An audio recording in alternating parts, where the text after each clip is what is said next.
వెహ వెహజాక్షి. వెహజాక్సి నరసింహ, కడప మీది. అవును సార్. వెహజాక్సి నరసింహ, కడప. వెహజాక్సి నరసింహ కడప నుంచి వచ్చారు. పెళ్ళి వీళ్ళకి కూడా 4 సంవత్సరాలు అయిపోయింది. ఒక ట్యూబు ఇంతకుముందు ప్రెగ్నెన్సీ వచ్చింది, అది ట్యూబుల్లో వచ్చిందని ట్యూబ్ని కోసేసి డస్ట్బిన్లో పారేశారు. ఒక ట్యూబ్ మిగిల్చారు. సో ఒకటే ట్యూబ్ ఉంది, ఒక ట్యూబ్ ఆల్రెడీ రిమూవ్డ్. అలా ప్రెగ్నెన్సీ కోసం ప్రయత్నిస్తూ ఉంటే మరి ఆవిడికి నెలలు సరిగ్గా రావట్లేదు. ఇర్రెగ్యులర్ సైకిల్స్, నీటి బుడగలు, పీసీఓడి అని చెప్పారు. మరి అన్ని చోట్ల ప్రయత్నం చేస్తున్నా ప్రెగ్నెన్సీ రాలేదు. పైగా ఉన్నది ఒక ట్యూబే కాబట్టి ఐవీఎఫ్లకు వెళ్ళాలని చెప్తున్నారు. మరి ఆ పరిస్థితుల్లో ఏం చేయాలా అని చెప్పేసి మన దగ్గరికి వచ్చారు. మన దగ్గర కరెక్ట్గా 4 నెలల కోర్సు అంతేగా వాడింది. అంతే సార్. 4 మంత్స్ కోర్సు వాడారు. ఇంకా 4 మంత్స్ కోర్సు వాడి డిస్ట్రక్షన్ డిఫెక్ట్, ప్రొడక్షన్ డిఫెక్ట్ అయిపోయింది. అబ్స్ట్రక్షన్ డిఫెక్ట్ ఉందేమో ఒకసారి చూద్దాము, ఈ నెల కూడా ప్రెగ్నెన్సీ రాకపోతే అని 4th మంత్ కోర్సు ఇచ్చి పంపించాం. పంపిస్తే ఈలోపే సెట్ అయిపోయింది, ప్రెగ్నెన్సీ పాజిటివ్. అలాగే గర్భసంచిలో ఉందా, ట్యూబుల్లో ఉందా అని చెప్పి అక్కడ స్కానింగ్ తీయించారు. గర్భసంచిలోనే ఉంది, 5 weeks 3 days అని ఇచ్చారు. సో ట్యూబుల్లో లేదు. ఈసారి ఎక్కడొచ్చింది, గర్భసంచిలోనే వచ్చింది. అంతకుముందు 4 ఏళ్ళు వాడుతూ ఉండగా ప్రెగ్నెన్సీ రాలేదు. వచ్చిన ఒక ప్రెగ్నెన్సీ ట్యూబుల్లోకి వెళ్ళిపోయింది, ఆ ట్యూబ్ని తీసి పడేసాం. అందుకని మనం ఈసారి అన్ని జాగ్రత్తలు తీసుకుని ట్యూబుల్లో ప్రెగ్నెన్సీ రావడానికి కారణాలు ఏంటి, క్రిములు అనేది చూసాం, దాన్ని తొలగించాం. అలాగే ఇప్పుడు ట్యూబుల్లో ప్రెగ్నెన్సీ రాకోకుండా సేవ్ చేయగలిగాం. అసలు ప్రెగ్నెన్సీ రాకపోవడానికి కారణం ఏంటి, ఒకప్పుడు ట్యూబుల్లో అన్న వచ్చింది, కనీసం ప్రెగ్నెన్సీ కూడా రావట్లా. తర్వాత కారణం ఏంటి, క్రిములు. ఒకప్పుడు వచ్చింది కానీ ఇప్పుడు అసలు వచ్చే పరిస్థితి కూడా లేకుండా అడ్డం పడుతుంది, అది తొలగించుకోవాలని చెప్పాం. అవన్నీ చేసినట్టుగానే క్రిములకి, హార్మోన్లకి అన్నిటికీ వాడిన తర్వాత 4 నెలల్లోనే ప్రెగ్నెన్సీ మళ్ళా వచ్చింది. చెప్పాలి మీ ఒపీనియన్. సార్ నా పెళ్ళి 4 సంవత్సరాలు అవుతుంది. ఈ 4 సంవత్సరాల్లో వేరే వేరే హాస్పిటల్లో చూపించుకున్నాం.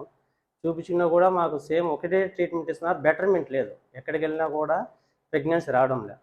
కొద్ది రోజులకు మా భార్య యూట్యూబ్ చూసింది. చూసిన తర్వాత సార్ గురించి వినింది. విన్న తర్వాత నాకు చెప్తే నేను ఫస్ట్ నమ్మల. యూట్యూబ్లో ఎన్నో వీడియోలు వస్తూ ఉంటాయి, అన్నీ నమ్మం కదా, నేను కూడా నమ్మకపోతే మా భార్య ఒత్తిడి చేస్తే వచ్చా ఇక్కడికి. నమ్మకుండానే ఇక్కడికి వచ్చిన తర్వాత సార్ ట్రీట్మెంట్ పెట్టినారు. ట్రీట్మెంట్ పెట్టినా ఇప్పుడు 4వ నెల మా భార్య ప్రెగ్నెంట్ అయింది. దీనికి సార్ థ్యాంక్స్. సంతోషంగా లేదు, ఆయన జీవితంలో అత్యంత ఇష్టమైన రోజు అది, అంతే కదా. మీరు కూడా అంతే, ప్రెగ్నెన్సీ వచ్చిందంటే మనం బయట వాళ్ళకు కూడా వచ్చినప్పుడు కూడా హర్షించగలిగితే దేవుడికి ఆయన నచ్చాడు. ఆయన్ని మనం ఇష్టపడితే దేవుడు కూడా మనల్ని ఇష్టపడతాడు. గట్టిగా చప్పట్లు కొట్టాలి, గట్టిగా అదిరిపోవాలి.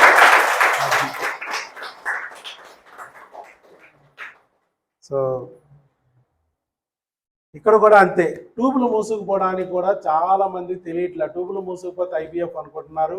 ఐవీఎఫ్లు చేయించుకున్న చివరికి అది ట్యూబుల్లోకి వెళ్ళి ప్రెగ్నెన్సీలు వచ్చి ట్యూబులు బ్లాక్ అయిపోవటం వల్ల ట్యూబుల్లోకి వెళ్ళి కూర్చుంటున్నాయి. అలా కాదు, ట్యూబులు మూసుకుపోవడానికి కారణం క్రిములు అని మనం చెప్తున్నాం.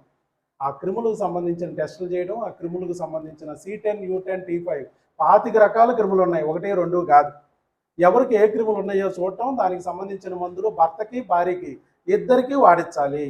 ఇద్దరు కలిపి వాడాలి. ఒకరు వాడి ట్యూబులు మూసుకుపోయింది నీదేగా సమస్య, భార్యదే సమస్య అని భర్త మందులు వాడట్లా చాలా చోట్ల, అసలు డాక్టర్లు ఇవ్వట్లా.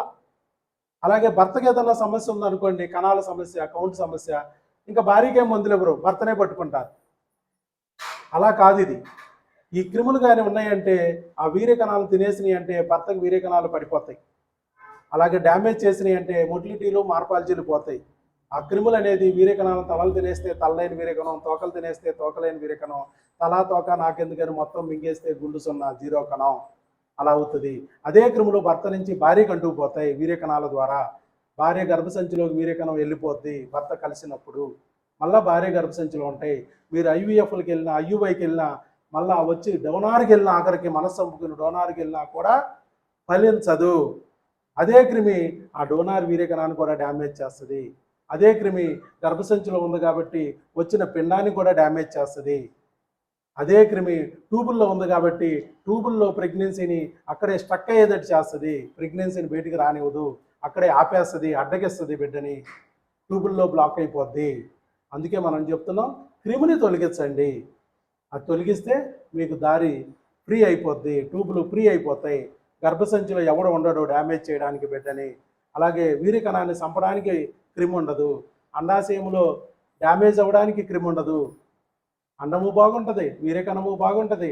ఈ రెండు వెళ్ళి పిండం కింద గర్భసంచిలో నిలబడితే అక్కడ చల్లాచెదురు చేయడానికి క్రిమి లేదు కాబట్టి బిడ్డ కూడా నిలబడుతుంది అని మనం చెప్తున్నాం. అది నమ్మారు, చివరికి మన దగ్గరికి వచ్చారు, 4 నెలల కోర్సు వాడారు, 4 నెలల్లో ప్రెగ్నెన్సీ వచ్చింది. 4 సంవత్సరాల నుంచి రాని ప్రెగ్నెన్సీ వచ్చిన ట్యూబుల్లో వచ్చిన ప్రెగ్నెన్సీ ఇవాళ ట్యూబుల్లో రాలేదు, గర్భసంచిలో వచ్చేటట్టు చేశాం. ఎలా? డాక్టర్ వైఎస్ బాబు మ్యాజిక్ ఫార్ములా, ఇంగ్లీష్ మందులు. ఐవీఎఫ్ ఉందా? లేదు. ఆపరేషన్ ఉందా? లేదు. మరి ట్యూబులు మొత్తం ఎక్టోపిక్ అనే ట్యూబులు బ్లాక్ అయితే ప్రతి చోట ఐవీఎఫ్ చెప్పారు. ఇక్కడ ఐవీఎఫ్ అనే మాటే మనం వాళ్ళ ప్రతి నెల 3 లక్షలు పెట్టి 30 ఇంజక్షన్లు పొడుచుకోమని మనం చెప్పలా. జస్ట్ మందులు, భర్తకు ఒక మందు, భార్యకు ఒక మందు, ఇద్దరికి చెరొక బిళ్ళ, ఒకటే రకం బిళ్ళ, 2 నెలల మందులు మింగమన్నాం అంతే. తర్వాత హార్మోన్లు, ఆయనకి సంబంధించింది ఆయన బిళ్ళ, భార్యకి సంబంధించింది భార్య బిళ్ళ, అవి ఒక 2 నెలలు మింగమన్నాం, అయిపోయినాయి అంతే. చాలా సింపుల్. రోజుకు 2-3 మందుల కన్నా ఎక్కువ కూడా ఉండవు. అందుట్లో ఒక బిళ్ళ గ్యాస్ బిల్లే ఉంటుంది. ఆల్రెడీ అందరికీ గ్యాస్ ఫ్యాక్టరీలు ఉన్నాయి కాబట్టి ఆ బిర్యానీ తిన్నా బయటకు వస్తుంది కాబట్టి బిళ్ళలు మింగించడానికి ఒక గ్యాస్ బిల్ల పెడతాం అంతే. 1-2 బిళ్ళల కన్నా ఎక్కువ పెట్టాం. అంత సింపుల్గా వెళ్ళిపోద్ది ట్రీట్మెంట్. కాబట్టి డాక్టర్ వైఎస్ బాబు మ్యాజిక్ ఫార్ములా పనిచేసిందా? పనిచేసింది కదా. ఎక్టోపిక్లు రాకోకుండా న్యాచురల్గా గర్భసంచిలో ప్రెగ్నెన్సీ తెప్పించుకోవచ్చు కదా, తెచ్చుకోవచ్చు మందుల ద్వారా. అవును సార్. అది క్రిమి అనేది ఒకటి ఉందని గుర్తించారు, ఎంతో మందికి ప్రూవ్ చేశారు. అలాగే ఆయన కూడా ఇప్పుడు ప్రూవ్ చేశారు మన మ్యాజిక్ ఫార్ములాతో. చాలా మంది చూడండి, 2 ట్యూబ్లు బ్లాక్ ఉన్న వాళ్ళకి కూడా ప్రెగ్నెన్సీలు వచ్చినాయి న్యాచురల్గా మందులతో. ఐవీఎఫ్లు లేవు, ఆపరేషన్లు లేవు. జస్ట్ ఆ వెంట్రుక అంత ఉండే ట్యూబ్లో పురుగు చేరిందంటే, పొక్కు వచ్చిందంటే ట్యూబ్ మూసుకుపోద్ది. ఆ క్రిమిని నువ్వు తొలగిస్తే పొక్కు పోయిందంటే ట్యూబ్ ఓపెన్ అయిపోద్ది. Just simple.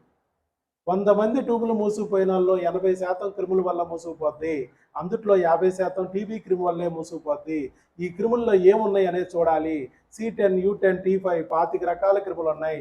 వీటిని రక్త పరీక్ష ద్వారా, యూరిన్ పరీక్ష ద్వారా గుర్తించాలి. అవి గుర్తించి భర్త నుంచి, భార్య నుంచి, ఇద్దరి నుంచి వదిలించాలి, క్రిముల్ని కడిగేయాలి ఇద్దరి నుంచి అని చెప్తున్నాం. అది చేశారు. ఆ సర్పదోషం, నాగదేవత దోషం, క్రిములు, పాములు వాటిని తొలగించాం ఒంట్లో నుంచి. కంటికి కనిపించని క్రిములు ఇవి. కరోనా లాగానే వైరస్లు, బ్యాక్టీరియాలు, పారాసైట్లు, ఫంగస్లు బోల్డ్ ఉంటాయి. ఇవి C10, U10, T5 25 రకాల క్రిముల్ని టెస్ట్ చేస్తాం, గుర్తిస్తాం, తొలగిస్తాం. ఆటోమేటిక్గా ప్రెగ్నెన్సీ ఆటోమేటిక్గా వస్తుంది. అది శనిదేవుణ్ణి అడ్డం తొలగిస్తే ఆటోమేటిక్గా వస్తుంది. అన్నీ ఉన్న అల్లు నోట్లో శనిలాగా ఎన్నాళ్ళు మీరు అన్నీ ఉన్న అల్లు నోట్లో శనిలాగా అడ్డం పడినాయి. ఆ శనిగాడిని తొలగించాం, ఆటోమేటిక్గా వాళ్ళ ప్రెగ్నెన్సీ వాళ్ళ చేతిలోకి వచ్చింది, వాళ్ళ బిడ్డ వాళ్ళ చేతిలోకి వచ్చింది. సరే, ఇది నిలపడానికి కూడా మనం మందులు ఇచ్చి పంపిద్దాం. ఒకసారి గట్టిగా ఆయన సపోర్ట్లు చెప్పండి. ఎందుకంటున్నానంటే ప్రెగ్నెన్సీ తెచ్చుకోవడమే కాకోకుండా మీలో కూడా ధైర్యం కలగాలి. ఇలాగే ఎక్టోపిక్లు వచ్చి ట్యూబులు బ్లాక్ అయిపోయిన వాళ్ళు ఐవీఎఫ్లకు వెళ్ళకుండా ప్రెగ్నెన్సీ తెచ్చుకోవచ్చు అని ముందుకు వచ్చి మీలో ధైర్యం కలగడానికి వీడియో ఇచ్చారు కాబట్టి ఆయనకి మనం గట్టిగా అభినందనలు తెలియజేసాం. అందుకు ఆల్ ది బెస్ట్ అండి. శీఘ్రమేవ సుపుత్ర సుపుత్రిక ప్రాప్తిరస్తు. Thanks sir. రైట్.